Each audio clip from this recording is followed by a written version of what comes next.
Have you ever felt like you're caught in this constant tug of war, between the pressure to just crush it at work and the need to, well, be a whole human? That's where Brené Brown's work on strong ground comes in. Think of it as a playbook for navigating the absolute chaos of our lives without losing who we are in the process. Okay, so let's dive right into the heart of the matter. It's this feeling of being constantly pulled in opposite directions. It's a tension that's really at the core of modern life, and honestly, it's why so many of us feel completely and utterly exhausted. It feels like we're constantly being told we have to make this impossible choice, right? On one side, you've got this relentless demand for high performance, for fierce resolve. And on the other, there's our deep human need for compassion and connection. The myth is that you can pick one or the other, but you can never, ever have both at the same time. And what happens when we're stuck in that battle? Mass burnout. It's that awful, gnawing feeling that to get ahead, we have to chip away at our own integrity just to keep up. And that right there, that's the false choice that's driving so many of us to our breaking point. So this is the pivotal question we have to ask ourselves. What if that whole premise is just wrong? What if the real way forward isn't about choosing a side at all, but about creating an entirely new way of living and working? And that leads us directly to the core solution in all of this idea of strong ground. And look, it's not about finding some easy, simple answer. It's about building something within ourselves that is genuinely unshakable. So what is strong ground exactly? Well, think of it like a personal foundation. It's a core of yourself and your ethics that you intentionally build so you can handle any pressure the world throws at you. And here's the key. The goal isn't to just pick a side in a fight, but to master the paradox, to actually learn how to hold two competing ideas at the exact same time. And it all boils down to this one simple, powerful phrase: embrace the and, not the or. This is the central mantra for building that foundation. It is a fundamental shift in how we approach pretty much everything: conflict, leadership, and our own lives. So this means that real, lasting strength doesn't come from picking an extreme. It's not about being disciplined or graceful. It's about being disciplined and graceful, tough and tender. It's all about getting comfortable in that messy, complicated middle ground, because that's where the real growth actually happens. Okay, so this all sounds great, but how do we actually start building this strong ground? Well, good news, this isn't just some vague philosophy. There's a really clear, actionable framework we can use. And the starting point is a pretty fascinating insight.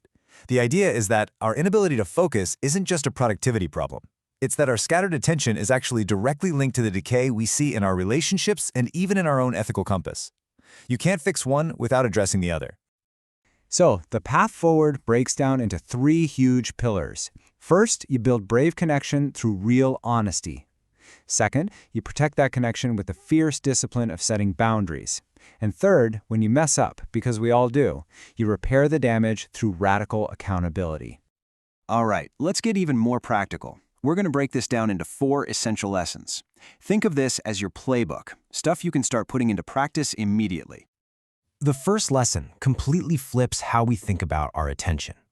Getting your focus back isn't about finding a new app or some life hack. No, it's an act of protection. It's about defense, not just effort.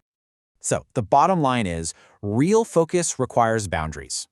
It means you have to actively protect your energy, you have to find the courage to say no, and you have to make sure that what you do every day is actually lined up with what you say you value. Okay, lesson number 2 tackles a trap that I think we all fall into. You know how we sometimes think being a little vague or avoiding a tough conversation is the kinder thing to do? Well, it turns out ambiguity is actually deeply unkind. It just creates confusion and completely erodes trust over time. It doesn't matter if you're a leader at work or just trying to have strong relationships in your life. Your entire foundation depends on your courage to just be clear. Direct, honest communication, especially when it's hard, is the absolute bedrock of any strong ground. Now, this next lesson, it really challenges our entire cultural idea of what it means to be successful. We are so often taught to just chase performance, to get results at all costs. But there's a much more important and way more durable metric we should be paying attention to. Just think about it this way. Any success that's built on a shaky foundation of ethical compromise is fundamentally unstable. Sure, it might look good for a little while, but it's just not built to last. True, sustainable success can't be separated from integrity. And for our final lesson, we're coming full circle, right back to that core philosophy. Because this isn't just some big abstract concept. It's a daily practice that can totally transform how you think and act in every moment. And here's what that mindset shift looks like in action. The limited or mindset forces us to choose. It says we can have certainty or we can have curiosity. We can have discipline or we can have grace. But the expansive and mindset shows us that real strength comes from holding both. It's about being certain and curious, disciplined and graceful. Okay, so we've got the framework, we've got the lessons. Now for the most important part, turning all of this powerful insight into actual, meaningful action in your own life. And it's so important to remember that this isn't a one-and-done kind of thing. Building your strong ground isn't a destination you arrive at. It's a practice.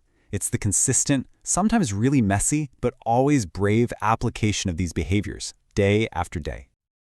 So, I want to leave you with one final provocative question. This is your call to action. And forget about trying to overhaul your entire life overnight. Just ask yourself this.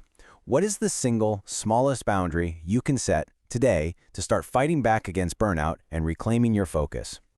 Look, the path to building this foundation isn't always going to be easy, but it is deeply practical. It's all about choosing courage over comfort and embracing the and in a world that is screaming at you to choose or. Your strong ground is waiting for you to build it.